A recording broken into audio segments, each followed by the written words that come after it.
So I want to go back to telehealth real quick. So you just like most health systems, probably saw significant gains in numbers. I'm not even sure gains is the right terminology to use. Significant use in telehealth during the March, April, May timeframes. We saw some of that come back. Is it? I mean, do you have a goal of growing telehealth, or is it more appropriately using telehealth across the markets that you serve? Yeah, there's multiple strategies, so I can break down a few. I think for the most part, we're running about 20 to 30% of our visits are still video visits. Of course, it varies by specialty, but when you look across our whole footprint, that's about what we're averaging.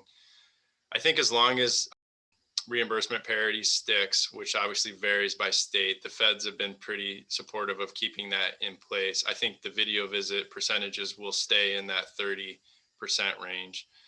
You have multiple strategies that we're carrying forward. Some are lifestyle strategies. So you have certain providers that are like, hey, you know what? I will see patients 2 days a week, do all video visits.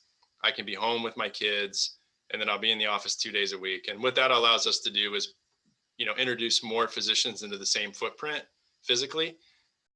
And so if I had 10 physicians in an office, I can now have 15 physicians, because you'll have any given day where 5 of them will be working from home and being able to do video visits. So there's those strategies that we're undertaking. I think other strategies are really providing more significant care for rural communities, or, when you start to get into out of the specific urban, space. And if you think about, the market that we worked in together, you have Orange County, but then you have Riverside and San Bernardino County, where a lot of people would drive to Orange County for their care. And now we can provide that. So the medical groups and the organized, medicine components the walls are coming down, and it's no longer a requirement to have a bricks and mortar to do that. So you have some of those strategies that are beginning to take off. And I think, if you have a reputation to have great outcomes and provide, quality care, you're going to see your business grow, because of the capability to do a lot of the visits without having to be face to face.